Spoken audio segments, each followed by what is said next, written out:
یہ واقعہ حضرت عزیر بن شرقیہ علیہ السلام کا ہے۔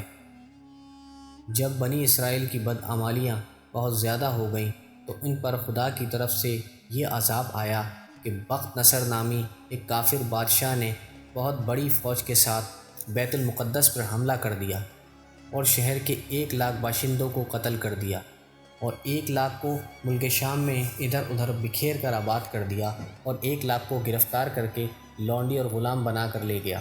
حضرت عزیر علیہ السلام بھی انہی قیدیوں میں تھے۔ ان کے بعد اس کافر بادشاہ نے پورے شہر بیت المقدس کو توڑ پھوڑ کر مسمار کر دیا اور بالکل ویران بنا ڈالا۔ کچھ دنوں بعد حضرت عزیر علیہ السلام جب کسی طرح بخت نصر کی قید سے رہا ہوئے تو ایک گدھے پر سوار ہو کر اپنے شہر بیت المقدس میں داخل ہوئے۔ اپنے شہر کی ویرانی اور بربادی کو دیکھ کر ان کا دل بھر آیا اور وہ رو پڑے۔ چاروں طرف چکر لگایا مگر انہیں کسی انسان کی شکل نظر نہ آئی۔ ہاں یہ دیکھا کہ وہاں کے درختوں پر خوب زیادہ پھل آئے جو پک کر تیار ہو چکے تھے، مگر کوئی ان پھلوں کو توڑنے والا نہیں تھا۔ یہ منظر دیکھ کر نہایت ہی حسرت اور افسوس کے ساتھ بے اختیار آپ کی زبان مبارک سے یہ جملہ نکل پڑا کہ اس شہر کی ایسی بربادی اور ویرانی کے بعد بھلا کس طرح اللہ تعالیٰ پھر اس کو آباد کرے گا۔ پھر آپ نے کچھ پھلوں کو توڑ کر تناول فرمایا اور انگوروں کو نچوڑ کر اس کا شیرہ نوش فرمایا۔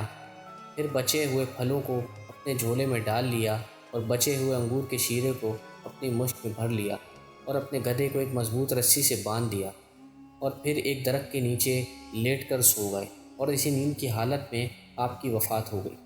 اللہ تعالیٰ نے درندوں پرندوں اور انسان سب کی آنکھوں سے آپ کو اوجھل کر دیا اور کوئی آپ کو دیکھ نہ سکا، یہاں تک کہ 70 برس کا زمانہ گزر گیا تو ملک فارس کے بادشاہوں میں سے ایک بادشاہ اپنے لشکر کے ساتھ بیت المقدس کے اس ویرانے میں داخل ہوا اور بہت سے لوگوں کو یہاں لا کر بسایا اور شہر کو پھر دوبارہ آباد کر دیا، اور بچے کچے بنی اسرائیلی جو اطراف و جنوب میں بکھرے ہوئے تھے ان سب کو بلا کر اس شہر میں آباد کر دیا۔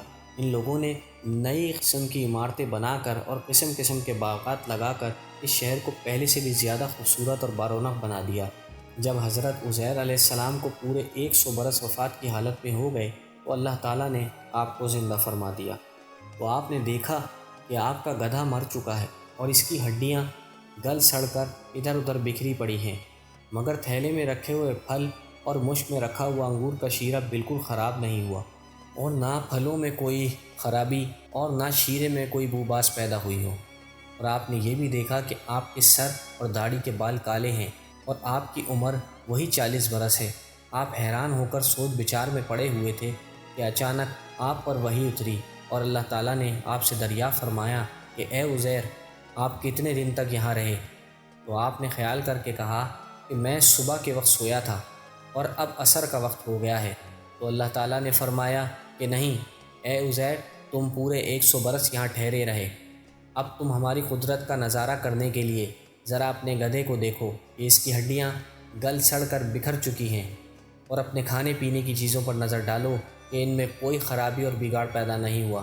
پھر ارشاد فرمایا کہ اے عزیر، اب تم دیکھو کہ کس طرح ہم ہڈیوں کو اکٹھا کر کے ان پر گوشت اور پوست چڑھا کر اس گدھے کو زندہ کرتے ہیں۔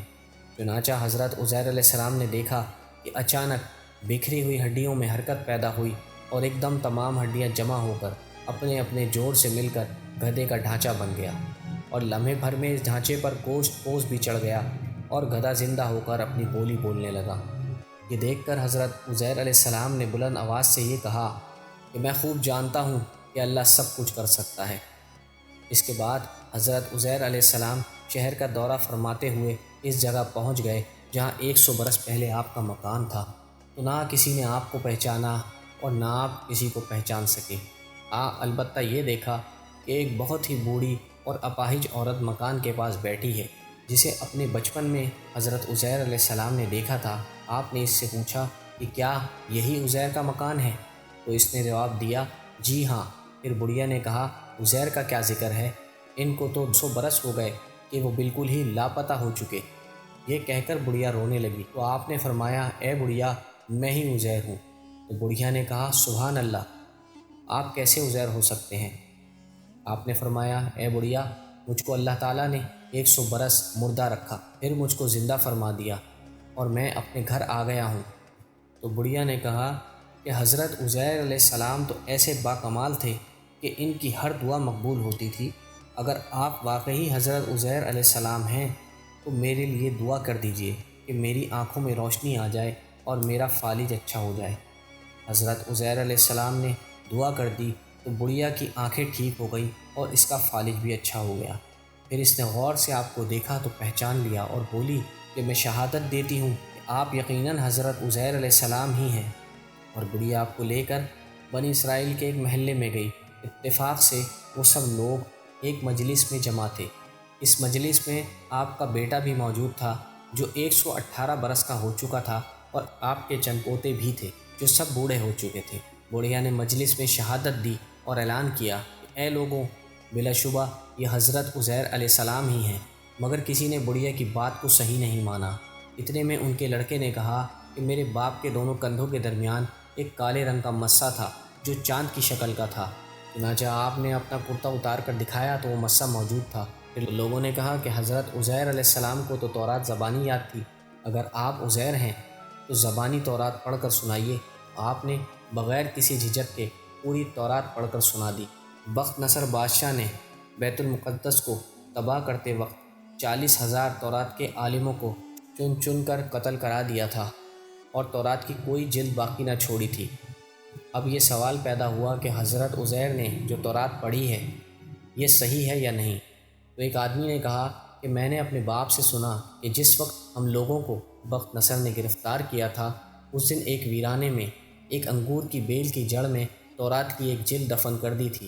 اگر تم لوگ انگور کی بیل کی نشاندہی کر دو تو میں تورات کی ایک جلد برآمد کر دوں گا، اور اس وقت پتہ چل جائے گا کہ حضرت عزیر نے جو تورات پڑھی ہے صحیح ہے یا نہیں۔ چنانچہ لوگوں نے تلاش کر کے اور زمین کو کھود کر تورات کی جلد نکال لی تو وہ حرف بحرف حضرت عزیر کی زبانی یاد کی ہوئی تورات کے مطابق تھی۔